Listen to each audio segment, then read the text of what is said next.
Hi అండి.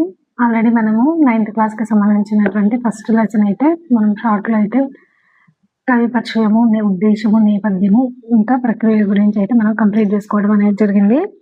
ఇప్పుడు second lesson అయితే ప్రెజెంట్ న్యూ 9th క్లాస్‌కి సంబంధించి ఏదైతే తెలుగు టెక్స్ట్ బుక్ ఉందో అందులో సెకండ్ లెసన్ ఏది ఉందంటే ఇల్లలకగానే అనేటువంటి లెసన్ అయితే మనకు తెలుగులో ఉందన్నమాట. ఓకేనా, సెమ్ 1లో సంబంధించి. ఇక్కడ చూడండి, మూల గ్రంథం వచ్చి సత్యవతి యొక్క కథల నుంచి కూడా తీసుకోవడం అనేది జరిగింది. ఈ ఇల్లలకగానే అనేటువంటి పాఠ్యాంశము మూల గ్రంథం ఎక్కడి నుంచి తీసుకోవడం జరిగిందంటే సత్యవతి కథల నుంచి తీసుకోవడం అనేది జరిగింది. అలాగే ఇల్లలకగానే యొక్క రచయిత్రి ఎవరు? పి సత్యవతి గారు ఇంకా చెప్పవచ్చు. నెక్స్ట్ ప్రక్రియ చూసినట్టయితే ఇది కథానిక ప్రక్రియకు సంబంధించింది. ఇతివృత్తం వచ్చి శ్రీ చైతన్యానికి కూడా సంబంధించిందిగా కూడా చెప్పడం జరుగుతుంది. అంటే శ్రీ చైతన్యం గురించి కూడా వివరించేటువంటి ఇతివృత్తం కలిగినటువంటి పాఠ్యాంశం ఏది అంటే ఇల్లలకగానే అనేటువంటి పాఠ్యాంశంగా మనం గుర్తించాలి. నెక్స్ట్ ఇల్లలకగానే అనేటువంటి పాఠ్యాంశమును చదవండి, చర్చించండి అనేటువంటి సెక్షన్లో అమ్మ జేజీ అనేటువంటి ఒక పొయం అనేది ఉంది. ఆ పొయాన్ని కూడా రాసిన వారు ఎవరంటే ఆప్త చైతన్య గారు రచించడం అనేది జరిగింది. ఓకేనా. నెక్స్ట్ ఉద్దేశం చూసినట్టయితే ప్రతి మనిషికి కూడా కొన్ని అభిరుచులు అనేవి ఉంటాయి. ఆడవాళ్ళు కూడా పెళ్ళి అయిపోగానే కూడా ఇల్లు చక్కదిద్దుకోవడంలో కూడా లీనమైపోతారు. బరువు బాధ్యతలతో కూడా వంటింటి కుందేళ్ళు అయిపోతారు. ఇంటి పనుల్లో కూడా పడి కోరికలను కూడా కళ్ళెం అనేది కూడా వేసుకుంటారు. అభిరుచులను కూడా అట్టకెక్కిస్తారు. భర్త పిల్లల్ని కూడా చూసుకోవడమే కూడా భాగ్యమని అనుకుంటారు. చివరికి తన అస్తిత్వాన్ని కూడా కోల్పోతారు. వివాహిత కుటుంబం అండగా నిలిస్తే వారు విజయ బావుటను కూడా ఎగరవేస్తారు. స్త్రీ యొక్క ఆత్మాభిమానాన్ని పెంపొందించుకోవాలి అని తెలియజేయడం అనేది ఈ పాఠ్యాంశం యొక్క ఉద్దేశంగా కూడా చెప్పడం జరుగుతుంది. ఓకేనా. స్త్రీ యొక్క చైతన్యాన్ని కూడా, స్త్రీ యొక్క ఆత్మాభిమానాన్ని పెంపొందింపజేసేటువంటి పాఠ్యాంశం ఉద్దేశంగా కలిగినటువంటి పాఠ్యాంశం ఏది అని అడిగినప్పుడు మనము ఇల్లలకగానే అనేటువంటి పాఠ్యాంశాన్ని కూడా మనం గుర్తించాలి. నెక్స్ట్ ప్రవేశిక చూసుకున్నట్టయితే వివాహమైనటువంటి స్త్రీ తన చదువును, సృజనాత్మక నైపుణ్యాలను కూడా పక్కన కూడా పెట్టవలసి ఉంటుంది. యంత్రంలో కూడా విసుగు విరామం అనేది లేకుండా కూడా పనిచేస్తున్నటువంటి క్రమంలో తనకు పేరు ఉన్నటువంటి సంగతి కూడా మర్చిపోతుంది.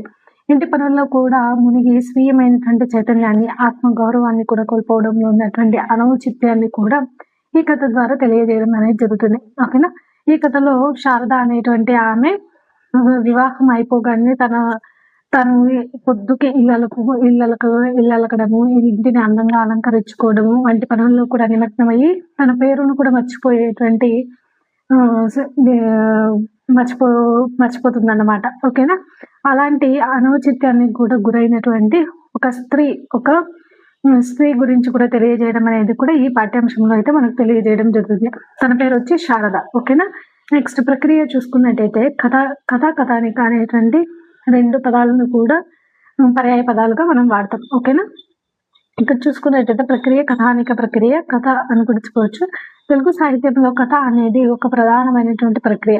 వ్యక్తి యొక్క జీవితంలో కూడా ఎదురయ్యేటువంటి సంఘటనలను కూడా వివిధ పాత్రల ద్వారా కూడా గొప్ప శిల్ప నైపుణ్యంతో కూడా గుండెకు హత్తుకునేలా కూడా చేసేటువంటి వచన రచన కూడా కథ మనకి బిట్టుపడేటువంటి అవకాశాలు ఎక్కువ ఉన్నటువంటి ప్లేసెస్ అనమాట. వ్యక్తి యొక్క జీవితంలో ఎదురయ్యేటువంటి సంఘటనలు కూడా వివిధ పాత్రల ద్వారా కూడా గొప్ప శిల్ప నైపుణ్యంతో ఇంకా గుండెకు హత్తుకునేలా కూడా చెప్పేటువంటి వచన రచన. ఓకేనా. రచన కథ అని చెప్తున్నారు ఇక్కడ. ఓకేనా. నెక్స్ట్ ప్రస్తుతం కూడా కథానిక అనేటువంటి 2 పదాలను కూడా ఒకే అర్థంతో కూడా వాడుతూ ఉండటం జరుగుతుంది. ఎందరో రచయితలు కూడా తమ కథల ద్వారా కూడా తెలుగు సాహిత్యాన్ని కూడా పరిపుష్టం కూడా చేస్తూ ఉన్నారు. ఓకేనా. ఇది కథానిక అనేటువంటి ప్రక్రియకు కూడా సంబంధించినగా కూడా మనం చెప్పొచ్చు. నెక్స్ట్ రచయిత్రి గురించి చూసినట్టయితే పి సత్యవతి గారు గుంటూరు జిల్లా కొలకలూరు అనేటువంటి ప్రాంతంలో కూడా జన్మించడం జరిగింది. ఈమె ఆంగ్ల సాహిత్యంలో కూడా విశ్వవిద్యాలయంలో కూడా ఎంఏను కూడా కంప్లీట్ చేసుకుని ఆంగ్ల అధ్యాపకురాలుగా కూడా పనిచేసి పదవీ విరమణ కూడా చేయడం జరిగింది.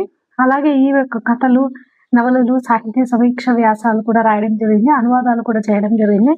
నెక్స్ట్ ఈమె యొక్క ప్రధానమైనటువంటి కథా సంపుటాలు కూడా చూసినట్టయితే మనకు సత్యవతి కథలు, ఇల్లలకగానే, మత్తు నగరి, మెలకువ, రాగభూపాలం అనేటువంటివి కథా సంపుటాలుగా కూడా చెప్పవచ్చు. సత్యవతి యొక్క కథలు, ఇల్లలకగానే, మత్తు నగరి, మెలకువ, రాగభూపాలం అనేవి ప్రధానమైనటువంటి కథా సంపుటాలుగా కూడా చెప్పడం జరుగుతుంది. ఇక్కడ నెక్స్ట్ నవలను చూసుకున్నట్టయితే పడుచుదనం, రైలు బండి, గొడుగు, ఆ తప్పు నీది కాదు అనేవి నవలలుగా కూడా గుర్తించడం అనేది జరగాలి.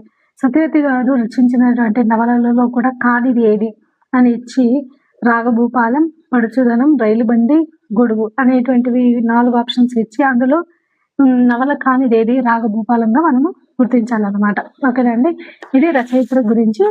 అలాగే